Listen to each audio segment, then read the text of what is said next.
Bonjour et bienvenue à ce dernier épisode de la série Moi j'y crois. Je suis Gabrielle Robitaille et comme d'habitude, j'accueille en studio Roland Scalier. Bonjour Roland. Bonjour Gabrielle. Merci d'être avec nous aujourd'hui. Avec plaisir. Roland, au fil de nos émissions, on a mentionné plusieurs fois la mort et la résurrection.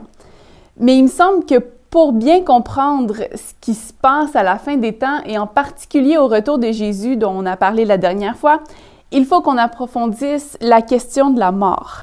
Oui, effectivement, on avait effleuré le sujet dans notre émission sur la nature de l'homme, je crois. Mais ça vaut la peine de le regarder un peu plus en profondeur. Et si ma mémoire est bonne, on avait vu que l'être humain n'a pas une âme, il est une âme. Il a un corps, il a le souffle de vie qui vient de Dieu, mais il est une âme. Et l'âme n'est pas immortelle. Quand le souffle de vie disparaît, il reste un corps inanimé qui va se décomposer et l'âme n'existe plus. Voilà, exactement, c'est ça.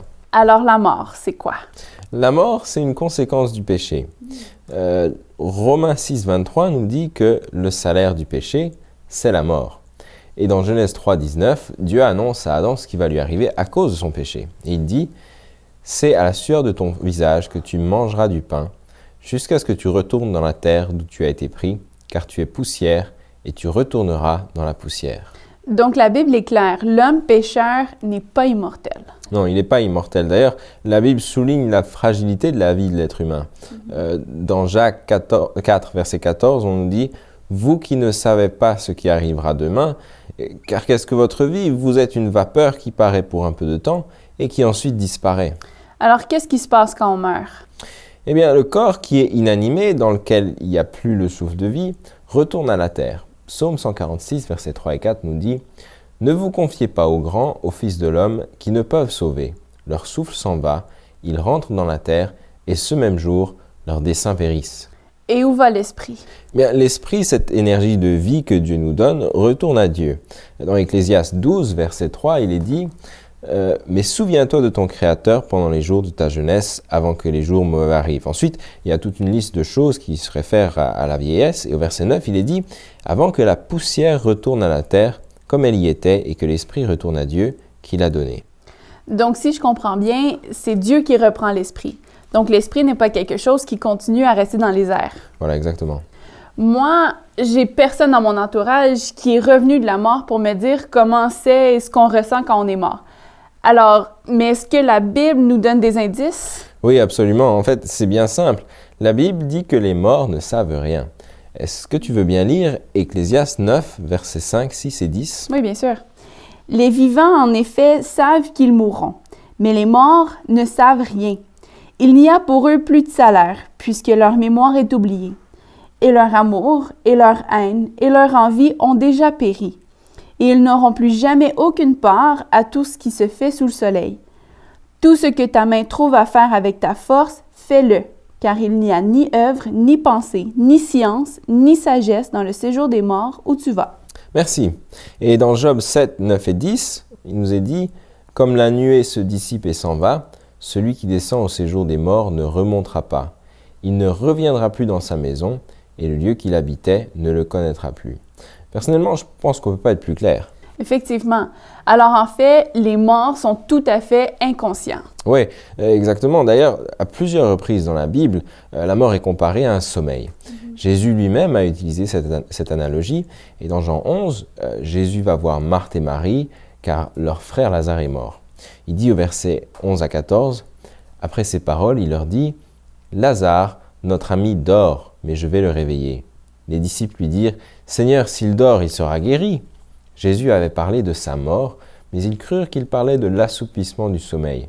Alors Jésus leur dit ouvertement « Lazare est mort. » C'est d'ailleurs une analogie qui est reprise plusieurs fois dans la Bible. Dans Job, par exemple, au chapitre 14, versets 10 à 12, on lit « Mais l'homme meurt et il perd sa force. L'homme expire, et où est-il? Les eaux des lacs s'évanouissent, les fleuves tarissent et se dessèchent. Ainsi l'homme se couche et ne se relèvera plus. Il ne se réveillera pas tant que les cieux subsisteront. Il ne sortira pas de son sommeil. » Donc au ciel, il n'y a pas une foule de gens qui sont morts qui attendent juste qu'on les rejoigne. Non, pas du tout. Encore une fois, la Bible est claire. Dans Hébreux 11, l'apôtre Paul fait une liste de nombreux personnages bibliques qui ont été fidèles, et au verset 39 et 40, il conclut en disant « Tous ceux-là, à la fois desquels il a été rendu témoignage, n'ont pas obtenu ce qui leur était promis, Dieu ayant vu quelque chose de meilleur pour nous, afin qu'ils ne parviennent pas sans nous à la perfection. Donc ce texte nous dit que ces gens qui étaient fidèles et qui sont morts n'ont pas encore reçu leur récompense. On la recevra tous en même temps. Et les morts en Christ attendent donc une résurrection. Absolument. Dans Jean 5, 28 et 29, Jésus dit « L'heure vient où tous ceux qui sont dans les sépulcres entendront sa voix et en sortiront. Ceux qui auront fait le bien ressusciteront pour la vie, mais ceux qui auront fait le mal ressusciteront pour le jugement. » Et quand est-ce que cette résurrection aura lieu? Elle aura lieu au retour de Jésus. Est-ce que tu veux bien lire ce qu'il dit dans Jean 6, 40? Oui, bien sûr. La volonté de mon Père, c'est que quiconque voit le Fils et croit en lui ait la vie éternelle, et je le ressusciterai au dernier jour. Merci. Et dans 1 Corinthiens 15, 20 à 23, l'apôtre Paul nous dit « Mais maintenant, Christ est ressuscité des morts, il est les prémices de ceux qui sont morts. Car puisque la mort est venue par un homme, c'est aussi par un homme qu'est venue la résurrection des morts. Et comme tous meurent en Adam, de même aussi tous revivront en Christ, mais chacun en son rang, Christ comme prémisse, puis ceux qui appartiennent à Christ lors de son avènement. » Donc en fait, les morts sont dans un état d'inconscience temporaire en attendant la résurrection lors du retour de Jésus. Oui, c'est tout à fait ça. Le texte qu'on vient de voir, il parle aussi de la résurrection de Jésus et qu'il est les prémices de ceux qui sont morts. Qu'est-ce que ça veut dire? Prémisse vient à la même racine que le mot premier. Jésus est le premier ressuscité, non pas chronologiquement, parce qu'il y a d'autres personnes qui sont ressuscitées avant lui, mais il est le premier dans le sens où toutes les autres résurrections sont possibles que parce que lui est ressuscité. Et si Jésus n'avait pas été ressuscité, qu'est-ce qui arriverait? Paul nous l'explique bien dans 1 Corinthiens 15. Au verset 14, il dit « Et si Christ n'est pas ressuscité, notre prédication est donc vaine, et votre foi aussi est vaine. » Donc, premièrement, la prédication de l'Évangile et notre foi ne servent à rien. Ensuite, il dit au verset 27, « Et si Christ n'est pas ressuscité, votre foi est vaine, vous êtes encore dans vos péchés. » Donc, deuxièmement, on ne pourrait pas être pardonné. Au verset 18, il ajoute, « Et par conséquent, aussi ceux qui sont morts en Christ sont perdus. » Ça veut dire qu'il n'y a pas de résurrection pour personne. Il n'y a aucun espoir au-delà de la tombe. Mais comment est-ce que Jésus était quand il est ressuscité? Est-ce qu'il était devenu comme un esprit? Non. Est-ce que tu veux bien lire ce que nous dit Luc dans son évangile au chapitre 24, versets 39 à 43? Voyez, mes mains et mes pieds c'est bien moi. Touchez-moi et voyez. Un esprit n'a ni chair ni os, comme vous voyez que j'ai. Et en disant cela, il leur montra ses mains et ses pieds. Comme dans la joie, ils ne craignaient point encore et qu'ils étaient dans l'étonnement, il leur dit, « Avez-vous ici quelque chose à manger? » Ils lui présentèrent du poisson rôti et un rayon de miel. Et il en prit et il mangea devant eux. Jésus est donc bien en chair et en os. Et d'autres textes, comme le récit de Jean 21, par exemple, nous confirment que ses disciples l'ont reconnu. Il avait probablement le même visage, il était le même, mais dans un corps tout neuf. Est-ce que ce sera la même chose pour nous à la résurrection? Oui, c'est ce que la Bible suggère pour ceux qui sont morts en Christ. 1 Corinthiens 15, 42, 43 nous dit « Ainsi en est-il de la résurrection des morts. Le corps est semé corruptible, il ressuscite incorruptible. Il est semé méprisable, il ressuscite glorieux. Il est semé infirme, il ressuscite plein de force. » Et au verset 51 à 53, il ajoute « Voici, je vous dis un mystère. Nous ne mourrons pas tous, mais tous nous serons changés, en un instant, en un clin d'œil, à la dernière trompette. La trompette sonnera, et les morts ressusciteront incorruptibles, et nous serons changés. Car il faut que ce corps corruptible revête l'incorruptibilité, et que ce corps mortel revête l'immortalité. » Donc, d'après ce que je lis, je comprends qu'à la résurrection, ceux qui sont morts en Christ recevront un vrai corps, immortel, et qu'on va se reconnaître les uns les autres. La différence sera que notre corps n'aura plus tous les défauts du péché. D'accord. Et quand on y pense bien, Dieu a vraiment fait de la mort quelque chose qui soit le moins grave possible. Même si la perte de notre chair est toujours tragique, on sait que la mort fait cesser toute souffrance, puisque le mort ne sait plus rien. Et on a aussi la merveilleuse espérance de la résurrection. Voilà, mais c'est un peu incroyable de penser aussi à ce que les hommes ont fait de la mort. Il y a aujourd'hui de nombreuses croyances, de théories sur la mort. Par exemple, imaginons qu'une femme meurt. Si son esprit monte au ciel et continue à voir ce qui se passe sur la terre, comme certains le disent, elle peut voir son mari qui trouve une autre femme, elle peut peut-être aussi voir ses enfants qui tournent mal à cause de la tristesse. Une telle mort serait une torture, mais Dieu, dans son amour, a fait de la mort un repos en attendant la résurrection. D'accord. Mais les enseignements de la Bible concernant l'état des morts suscitent bien sûr des questions concernant le spiritisme. Puisque les morts sont dans un état d'inconscience, je me demande avec qui et avec quoi est-ce que les médiums ou les voyants communiquent? C'est une très bonne question. Même si c'est évident que certains phénomènes magiques sont simplement de la tromperie, il faut aussi admettre que d'autres ne peuvent s'expliquer de la même manière. Une puissance surnaturelle est manifestement associée au spiritisme. Alors pour nous éclairer sur la question, il faut revenir au mensonge de Satan au Jardin d'Éden. Dans Genèse 3:4, Satan a dit à Ève, « Vous ne mourrez point ».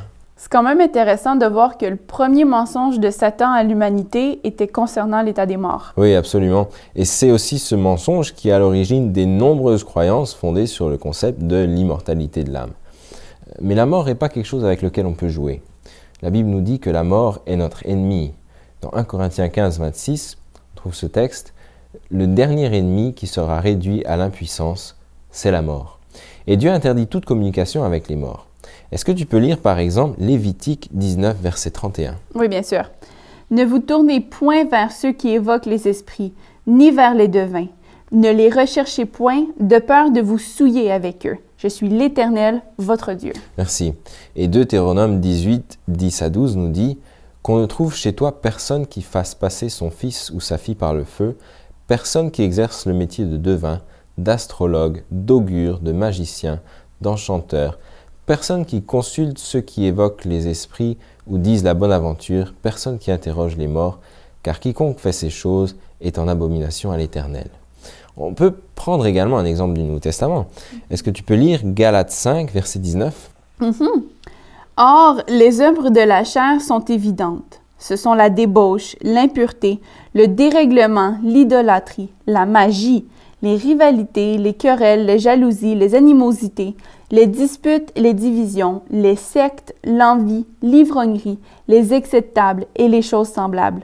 Je vous dis d'avance, comme je l'ai déjà dit, et ceux qui commettent de telles choses n'hériteront point du royaume de Dieu. Et la Bible nous met en garde contre les tromperies de Satan parce qu'il est puissant. Dans 1 Corinthiens 11, 14 et 15, il est dit « Satan lui-même se déguise en ange de lumière. Il n'est donc pas étrange que ses ministres aussi se déguisent en ministres de justice. Leur fin sera selon leurs œuvres. » Est-ce que tu veux lire aussi l'avertissement qui nous est donné dans 2 Thessaloniciens 2, 9 à 10? Oui. L'apparition de cet impie se fera par la puissance de Satan, avec toutes sortes de miracles, des signes et des prodiges mensongers, et avec toutes les séductions de l'iniquité. Merci. Et dans Matthieu 24, 24, Jésus dit « Car il s'élèvera de faux Christ et de faux prophètes. Ils feront de grands prodiges et des miracles, au point de séduire, s'il était possible, même les élus. » Alors, si les morts sont inconscients, si c'est Satan qui est à l'origine du mensonge sur l'immortalité de l'âme et qu'il a le pouvoir de faire des prodiges, il n'y a pas 36 solutions. Les morts qui apparaissent, c'est qui? Bien, en fait, ce sont simplement Satan et ses démons. Voilà, absolument. Ça veut dire que c'est du sérieux. Le spiritisme est quelque chose de puissant avec lequel on ne doit pas jouer. La bonne nouvelle, c'est que Dieu est plus puissant encore. Il nous propose une armure qui nous permettra de résister aux attaques de l'ennemi. On la trouve dans Éphésiens 6, 12 à 18. Est-ce que tu peux lire ce texte? Oui, bien sûr. « Car nous n'avons pas à lutter contre la chair et le sang, mais contre les dominations, contre les autorités, contre les princes de ce monde de ténèbres, contre les esprits méchants dans les lieux célestes. C'est pourquoi prenez toutes les armes de Dieu, afin de pouvoir résister dans le mauvais jour et tenir ferme après avoir tout surmonté. Tenez donc ferme, ayez à vos reins la vérité pour ceinture, revêtez la cuirasse de la justice, mettez vos chaussures à vos pieds, le zèle que donne l'évangile de paix. Prenez par-dessus tout cela le bouclier de la foi, avec lequel vous pourrez éteindre tous les traits enflammés du malin. Prenez aussi le casque du salut et l'épée de l'esprit, qui est la parole de Dieu. Faites en tout temps par l'esprit toutes sortes de prières et de supplications. Veillez à cela avec une entière persévérance. Gabriel, quand on considère cette armure que Dieu nous propose, on se rend compte que Dieu ne prend pas le spiritisme à la légère.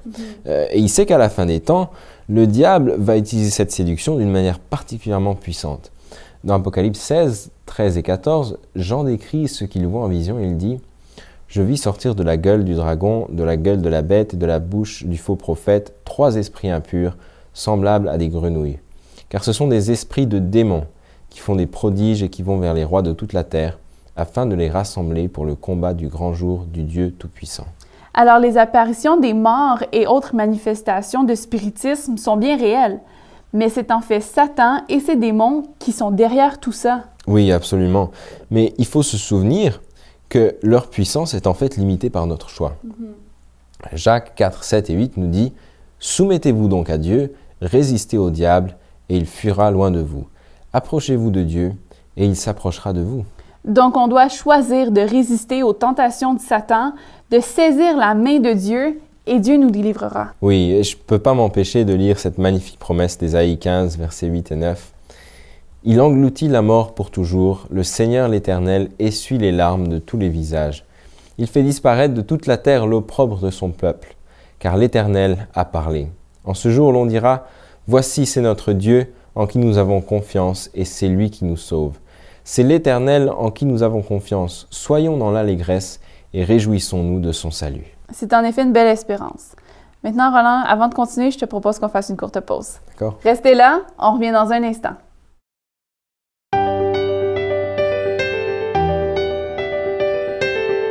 Mieux vivre, c'est des ressources pour une vie meilleure. Pour accéder à nos vidéos, nos émissions de radio et nos articles, visitez-nous au www.mieuxvivre.org. Nous voici de retour. Dans notre dernière émission, on a parlé du retour de Jésus et de ce qu'il va se passer à ce moment-là. On avait vu que quand Jésus revient, les morts en Christ ressuscitent dans un corps parfait. Les justes qui sont vivants sont transformés. Tous les sauvés montent au ciel avec Jésus, les perdus qui sont vivants meurent et la terre est dévastée. Ouais, ça c'est un bon résumé. Mais maintenant, la grande question, c'est qu'est-ce qui se passe après?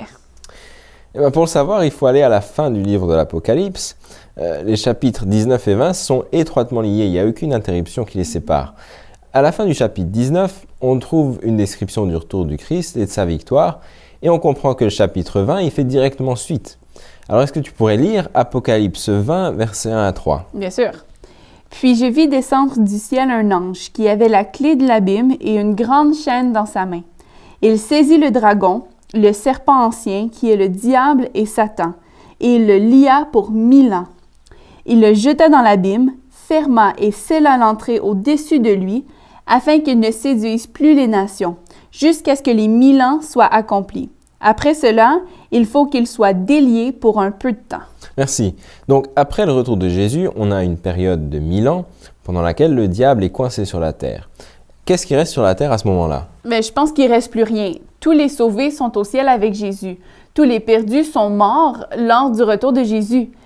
Et la terre est dévastée. Donc, pendant 1000 ans, Satan se retrouve tout seul avec ses démons sur une terre déserte et dévastée.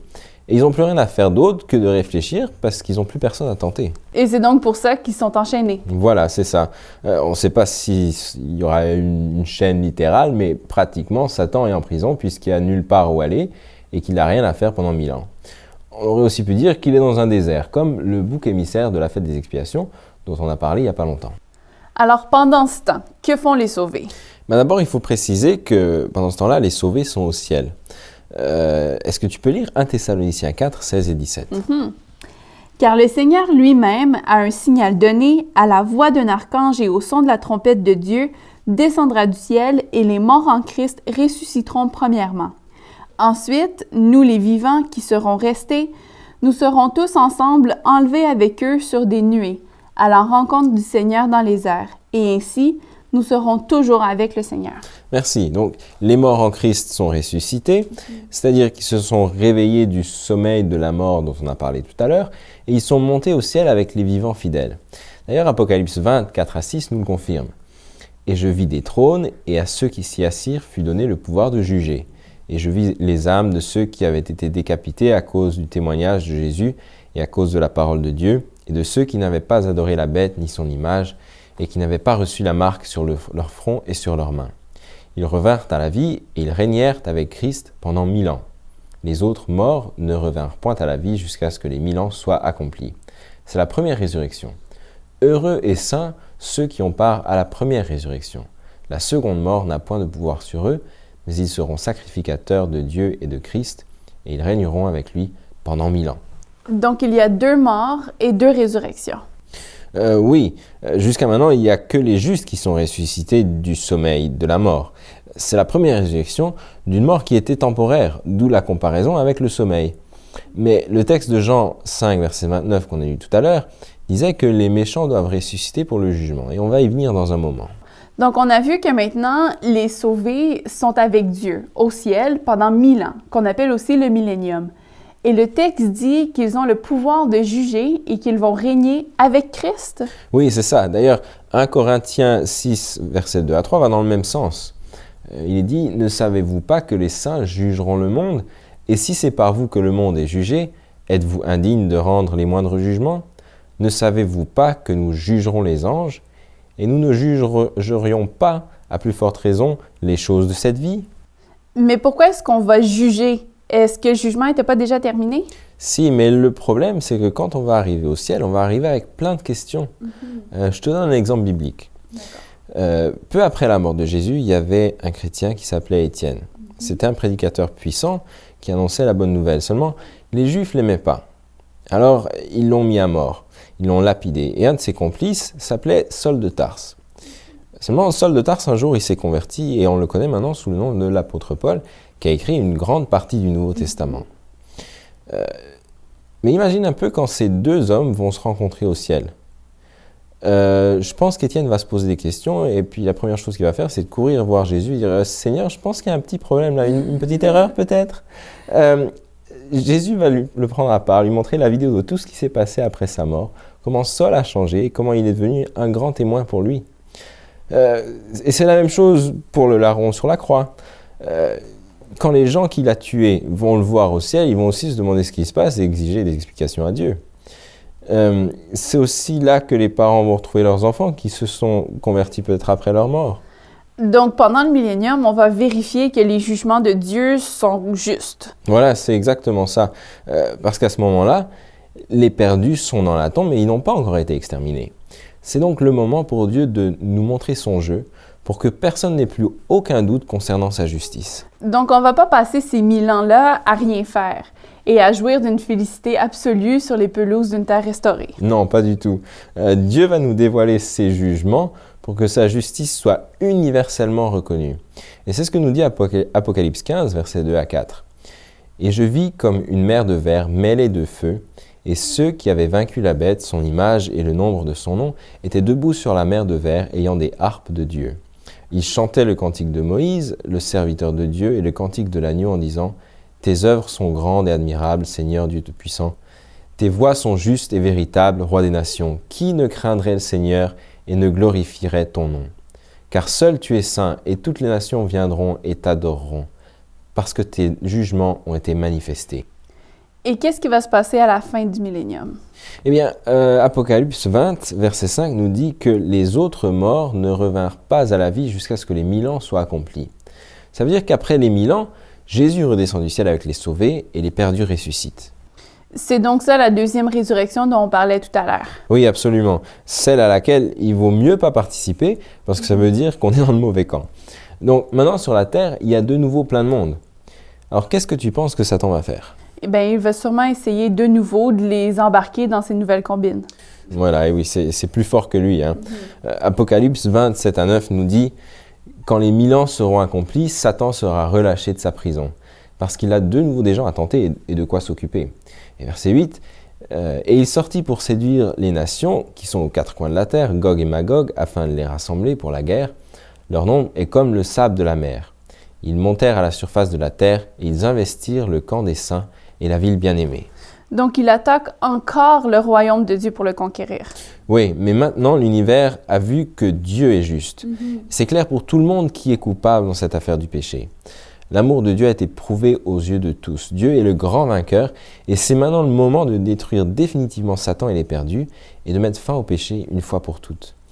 Dans Apocalypse 20, 9, 10, 14 et 15, il est dit « Mais un feu descendit du ciel et les dévora, et le diable qui les séduisait fut jeté dans l'étang de feu et de soufre où sont la bête et le faux prophète. Ils seront tourmentés jour et nuit au siècle des siècles. Puis la mort et le séjour des morts furent jetés dans l'étang de feu. C'est la seconde mort, l'étang de feu. Quiconque ne fut pas trouvé écrit dans le livre de vie fut jeté dans l'étang de feu. » Donc la seconde mort, c'est la destruction définitive des méchants. Oui, c'est ça. Et pour cette mort-là, il n'y a pas de résurrection. C'est le point de non-retour. Et est-ce qu'on pourrait appeler ça l'enfer où les méchants brûlent pour l'éternité? Non. En fait, le concept de l'enfer, comme beaucoup de chrétiens le comprennent, n'est pas biblique. Certains se sont appuyés sur des textes comme, par exemple, Matthieu 25, 41, pour établir ces croyances. Jésus parle du jugement dernier et il dit « Ensuite, il dira à ceux qui seront à sa gauche, « Retirez-vous de moi, maudits, allez dans le feu éternel qui a été préparé pour le diable et pour ses anges. » Et le feu destructeur du jugement final rappelle celui qui a détruit Sodome et Gomorrhe dans Genèse 19. À ce sujet, Jude, versets 5 et 7, nous dit « Je veux vous rappeler, à vous qui savez fort bien toutes ces choses, que Sodome et Gomorrhe et les villes voisines qui se livrèrent comme eux à la débauche et à des vices contre nature sont donnés en exemple, subissant la peine d'un feu éternel. Seulement, il y a un problème. Est-ce que tu le vois? Ben ouais, si Sodome et Gomorrhe brûlaient vraiment d'un feu éternel, il me semble qu'elles brûleraient encore aujourd'hui. Oui, exactement. Seulement, il est fort probable que Sodome et Gomorrhe se situaient là où il y a la mer morte aujourd'hui. Ça veut dire que le feu éternel désigne non pas la durée du feu, mais plutôt sa conséquence. Ce feu a une conséquence éternelle. Et effectivement, Sodome et Gomorrhe n'ont plus jamais existé. Et est-ce que c'est la même chose avec le feu qui va consumer les méchants à la fin? Oui, personnellement, je ne peux pas concevoir qu'un Dieu qui aime ses créatures puisse jouir de les voir rôtir sur des broches et souffrir pendant l'éternité. Dieu n'est pas un Dieu cruel, c'est un Dieu juste. Et le feu qui détruit les méchants et la terre élimine Satan et le problème du mal de manière radicale et définitive pour toujours. Alors, qu'est-ce qui se passe après cette destruction des méchants? Apocalypse 21, 1 à 6 nous donne la réponse. Est-ce que tu veux lire ce texte? Oui, bien sûr. « Puis je vis un nouveau ciel et une nouvelle terre, car le premier ciel et la première terre avaient disparu et la mer n'était plus. Et je vis descendre du ciel d'auprès de Dieu la ville sainte, la nouvelle Jérusalem, préparée comme une épouse qui s'est parée pour son époux. J'entendis du trône une forte voix qui disait, « Voici le tabernacle de Dieu avec les hommes. Il habitera avec eux et ils seront son peuple. Et Dieu lui-même sera avec eux. Il essuiera toute larme de leurs yeux, et la mort ne sera plus. Il n'y aura plus ni deuil, ni cri, ni douleur, car les premières choses ont disparu. Et celui qui était assis sur le trône dit, « Voici, je fais toutes choses nouvelles. » Et il dit, « Écris, car ces paroles sont certaines et véritables. » Et il me dit, « C'est fait, je suis l'alpha et l'oméga, le commencement et la fin. À celui qui a soif, je donnerai de la source de l'eau de la vie gratuitement. » Merci. Et Apocalypse 22, 5 nous dit que les sauvés régneront avec Dieu au siècle des siècles. Le royaume de Dieu sera enfin rétabli. Dieu recréera un monde sans péché qui va durer pour toujours. Alors la nouvelle terre, elle est bien réelle, tangible même. Oui, absolument. Ésaïe 65, 21 dit « Ils bâtiront des maisons et les habiteront, ils planteront des vignes et en mangeront le fruit. » Donc ça m'a l'air bien réel. Et qu'est-ce que la Bible nous dit sur cette nouvelle terre? Eh bien, relativement peu de choses en fait. Mais la Bible nous donne quand même des éléments pour nous faire une idée. D'ailleurs, je vous encourage en particulier à lire les 2 derniers chapitres du livre d'Apocalypse. Et quelle est la toute première chose qu'on va faire quand on va arriver sur la nouvelle terre? Bien, la toute première, je ne sais pas, mais une des premières choses qu'on va faire, je suis sûr que ce sera de louer Dieu pour tout ce qu'il a fait pour nous et de remercier Jésus de nous avoir sauvés. Dans Apocalypse 15, 2 à 4, Jean écrit « Et je vis comme une mer de verre mêlée de feu, et ceux qui avaient vaincu la bête, son image et le nombre de son nom, étaient debout sur la mer de verre ayant des harpes de Dieu. Ils chantaient le cantique de Moïse, le serviteur de Dieu, et le cantique de l'agneau en disant « Tes œuvres sont grandes et admirables, Seigneur Dieu Tout-Puissant. Tes voies sont justes et véritables, Roi des nations. Qui ne craindrait, Seigneur, et ne glorifierait ton nom? Car seul tu es saint, et toutes les nations viendront et t'adoreront, parce que tes jugements ont été manifestés. » Ensuite, avant longtemps, je pense qu'il va y avoir un repas. Dans Matthieu 26, 29, Jésus avait dit à ses disciples lors de la première Sainte Seine, « Je vous le dis, je ne boirai plus désormais de ce fruit de la vigne, jusqu'au jour où j'en boirai de nouveau avec vous dans le royaume de mon Père. » Wow, ça va être toute une sainte scène. Moi, j'ai vraiment hâte de célébrer cette Sainte Seine avec Jésus lui-même et avec tous les croyants de tous les temps. J'ai vraiment hâte. Et est-ce qu'on va se souvenir de ce qu'on aura vécu sur la terre? Pendant les 1000 ans, oui. Mais une fois qu'on sera sur la nouvelle terre, Dieu effacera tous ces mauvais souvenirs. Dans Ésaïe 65, 17, Dieu dit « Car je vais créer de nouveaux cieux et une nouvelle terre. On ne se rappellera plus les choses passées, elles ne reviendront plus à l'esprit. » Et comment sera la vie sur la nouvelle terre? Eh bien, il n'y aura plus de méchanceté. Tout sera entièrement transformé, y compris la nature. Ésaïe 65, 25 nous dit « Le loup et l'agneau paîtront ensemble, le lion comme le bœuf mangera de la paille, et le serpent aura la poussière pour nourriture. Il ne se fera ni tort ni dommage sur toute ma montagne sainte, dit l'Éternel. » Ensuite, Apocalypse 21, 23 nous dit que la présence de Dieu va nous éclairer. La ville n'a besoin ni du soleil ni de la lune pour l'éclairer, car la gloire de Dieu l'éclaire, et l'agneau est son flambeau. Le verset 3 du même chapitre dit « Voici le tabernacle de Dieu est avec les hommes. Il habitera avec eux, ils seront son peuple, et Dieu lui-même sera avec eux. » Au verset 22, Jean déclare « Je ne vis point de temple dans la ville, car le Seigneur, Dieu Tout-Puissant, est son temple, ainsi que l'agneau. » Donc, on aura le privilège de vivre dans la présence de Dieu en tout temps. Absolument. Et de quoi est-ce qu'on va se nourrir? Bonne question. Apocalypse 21, 1 et 2 nous dit « Et il me montra un fleuve d'eau de la vie, limpide comme du cristal, qui sortait du trône de Dieu et de l'agneau. Au milieu de la place de la ville et sur les deux bords du fleuve, il y avait un arbre de vie produisant 12 fois des fruits, rendant son fruit chaque mois, et dont les feuilles servaient à la guérison des nations. » Peut-être qu'on boira et qu'on mangera autre chose que ça, mais on pourra être abreuvé par le fleuve d'eau de la vie qui sort du trône de Dieu et par les fruits de l'arbre de vie. Et les feuilles de cet arbre vont servir à nous guérir, à nous restaurer. Et on va reconnaître nos amis, nos familles, non? Oui, je pense bien. Après la résurrection de Jésus, ses disciples n'ont pas eu de difficulté à le reconnaître. Marie a reconnu sa voix, Thomas a reconnu son apparence physique, et les disciples d'Emmaüs ont reconnu ses gestes. Et Matthieu 8, 11 nous dit « Or, je vous déclare que plusieurs viendront de l'Orient et de l'Occident et seront à table avec Abraham, Isaac et Jacob dans le royaume des cieux. » Alors, ces personnages bibliques seront donc identifiables. Alors, je pense qu'on peut sans crainte affirmer que sur la nouvelle terre, on reconnaîtra nos familles, nos amis et qu'on pourra même nouer des liens comme jamais auparavant. Et qu'est-ce qu'on va faire sur la nouvelle terre? Sûrement plein de choses, mais en tout cas 3. Apocalypse 22, 3 et 4 nous dit « Il n'y aura plus d'anathème, le trône de Dieu et de l'agneau sera dans la ville. Ses serviteurs le serviront et verront sa face, et son nom sera sur leur front. » Donc, on va servir Dieu. Oui, absolument. Je crois qu'on ne pourra pas faire autrement. On aura mieux compris qu'avant la grandeur de l'amour de Dieu pour nous. Et en réponse à cet amour, on n'aura qu'une envie, c'est de le servir. Oui, absolument. Ensuite, Apocalypse 22, 5 nous dit « Il n'y aura plus de nuit et ils n'auront besoin ni de lampe ni de lumière, parce que le Seigneur Dieu les éclairera. Ils régneront au siècle des siècles. » On va régner comment? Je ne sais pas exactement, mais c'est merveilleux de savoir que Dieu va nous donner des responsabilités dans son royaume. Peut-être qu'on sera ses ambassadeurs aux confins de l'univers pour partager notre expérience de l'amour de Dieu. Et on n'aura qu'une idée en tête, c'est de glorifier Dieu pour tout ce qu'il a fait pour nous. Et finalement, on continuera d'observer le sabbat. Dans Ésaïe 66, verset 23, Dieu déclare « Car comme les nouveaux cieux et la nouvelle terre que je vais créer subsisteront devant moi, dit l'Éternel, ainsi subsisteront votre prospérité et votre nom. À chaque nouvelle lune et à chaque sabbat, toute chair viendra m'adorer, dit l'Éternel. » Ça va être des sabbats comme on n'en a jamais vécu ici-bas. Ouais, ça tu peux en être sûr, mais d'ici là, on peut laisser notre imagination sanctifiée nous y transporter. On sait de loin pas tout de la nouvelle terre. Dieu nous réserve bien des surprises, mais ce que je sais, c'est que ce sera un monde sans péché. Et comme tout ce que Dieu fait, ce sera parfait. Et je sais que j'y serai heureux. Moi, je veux y être et je veux prendre avec moi le plus de gens possible. Roland, notre émission tire à sa fin.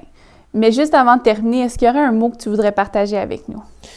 Oui, je ne peux pas m'empêcher de dire cette citation qui se trouve à la dernière page du livre Tragédie des siècles, écrit par Ellen White, où elle dit « La grande tragédie est terminée. Le péché et les pécheurs ne sont plus. L'univers est purifié. Dans l'immense création, tous les cœurs éprouvent la même allégresse. Des ondes de vie, de lumière et de joie, jaillissant du trône du Créateur, envahissent les derniers recoins de l'espace infini. De l'atome le plus imperceptible au monde les plus vastes, tant des êtres animés que des objets inanimés, s'élèvent par la voix de leur beauté incomparable et de leur joie sans mélange, un cantique d'allégresse proclamant que Dieu est amour. Et inévitablement, nos cœurs résonnent avec ces paroles d'Apocalypse 22:20. Celui qui atteste ces choses dit « Oui, je viens bientôt. Amen, viens Seigneur Jésus. » Chers amis, nous arrivons à la fin de ce parcours qui nous a fait découvrir 28 enseignements bibliques fondamentaux de la foi chrétienne. Merci d'avoir été fidèles et persévérants pour nous accompagner tout au long de ce voyage. Roland et moi avons découvert dans la Bible un Dieu qui nous aime au point d'avoir donné sa vie pour qu'on puisse passer l'éternité avec lui dans un monde sans péché. Nous avons accepté le salut gratuit que ce Dieu nous offre et nous avons décidé de faire de ce livre extraordinaire, la Bible, notre règle de foi. Et à travers ces émissions, nous avons essayé de partager avec vous ce qui donne du sens à notre vie. Alors même si nous achevons cette dernière émission, nous espérons que ce soit pour vous comme pour nous un point de départ. Peut-être que vous avez déjà dans le passé accepté Jésus comme votre sauveur personnel, mais que vous vous êtes éloigné, ou que ces émissions vous ont amené à une meilleure compréhension de l'amour de Dieu pour vous. Si c'est le cas, on vous invite à reconsacrer votre vie au Seigneur. Ou peut-être que ce que vous avez entendu dans ces émissions était totalement nouveau et que vous n'avez jamais donné votre vie à Dieu. C'est l'occasion de le faire. Vous pouvez le faire maintenant en disant à Dieu dans une simple prière que vous le remerciez pour son amour et pour son sacrifice, et que vous acceptez le salut qu'il vous offre. Car Dieu a tant aimé le monde qu'il a donné son Fils unique, afin que quiconque croit en lui ne périsse point, mais qu'il ait la vie éternelle. C'est ce que la Bible enseigne, et nous y croyons. Et vous?